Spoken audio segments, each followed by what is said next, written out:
Sir राष्ट्रीय military school का exam हो गया है, सब कुछ OMR वगैरह सबने चेक कर लिया कि कितना बच्चों का स्कोर बन रहा है, ठीक है। और सबसे शानदार रिजल्ट ज्योमेट्री डिफेंस एकेडमी का रहा है परसेंटेज वाइज। सर मैं एक बार आपसे चाहता हूँ कि एक बार इसका कंक्लूड कर दीजिए, कैसे कैसे बच्चों का रिजल्ट रहा है। सर कंक्लूजन में मैं ये कहना चाहूंगा कि जैसे हमारे पास डिफेंस कैटेगरी में एक ही बिटिया है, हाँ जी, और ये बिटिया बिहार से आई है, और इनके पेरेंट्स ने हमारे पास ऐसे नहीं बच्चे को लेके आ गए, उन्होंने यूट्यूब से देखा, हाँ जी, और अपना बच्चे को ड्रॉप करने आ गए थे बेटे, है ना। तो शुरुआत में अब पहली बार बच्चे कितने मार्क्स थे आपके? पहली बार 70 के आसपास थे। 70 मार्क्स थे भाई पहली बार, टोटली 70 मार्क्स थे। अंग्रेजी में भी डिस्क्वालीफाई थे क्या? हाँ, अंग्रेजी में भी डिस्क्वालीफाई थी बिटिया, और 70 मार्क्स थे सर टोटल। और बेटे ऑल इंडिया सैनिक में कितने थे?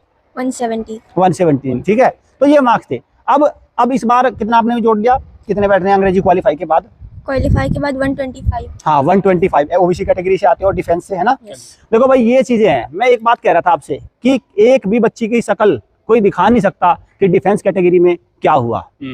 सर बात है रिजल्ट इसकी बात, और हमने ये बात पहले भी, बात सर वो नहीं है, बात ये है कि पहले आपने क्या दिखाया और उसके बाद भी आप वो चीज दिखा रहे हो, बिल्कुल बता रहे हो, सारी चीजें कर रहे हो, सर ये चीजें होती है। तो अब आप एक बात देखो ना, डिफेंस कैटेगरी में भाई गर्ल्स की बहुत ज्यादा सीट तो है नहीं, बिल्कुल सर, बहुत कम है।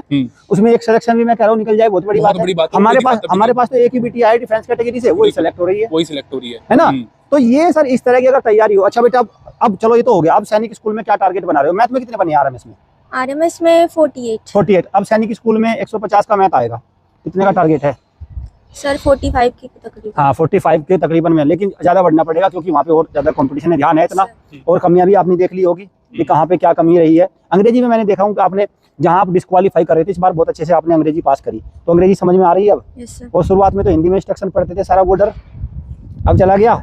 हाँ भाई देखो, शुरुआत में ये बेटी जीके के क्वेश्चन भी हिंदी में पढ़ती थी, मैथ भी हिंदी में पढ़ती थी। आप लगा लो कितना चैलेंजिंग होता है जब बच्चा सर सारा ही कुछ हिंदी मीडियम से आया हो। हाँ जी। लेकिन सर देखो एक स्टेप इनके फादर ने लिया था, हाँ जी, उनको भी थोड़ा सा साइड करके उन्होंने लिया था, सिंगल हैंडेड लिया था। हाँ जी, हाँ जी, तो वो तो होता ही है, मम्मी के कुछ और विचार होते हैं, पापा एक स्टेप तो लेना पड़ता है। बिल्कुल सर। बस सर वो स्टेप लिया था और उसका आज रिजल्ट आ गया। अब बेटी आपको पता है इतने नंबर पर सेलेक्ट हो जाएगी फाइनली। बिल्कुल। और अब RMS में आप देख ही रहे हैं कितनी लंबी करियर की उड़ान है अब, बिल्कुल, है ना। बिल्कुल। और बच्ची को भी आप देख रहे हैं भाई, हाँ जी। और हम इस तरह की चीजें आपको दिखाते रहेंगे, लेकिन सच्चाई के साथ, सबसे बड़ी बात तो सच्चाई के साथ बात ये है ना सर।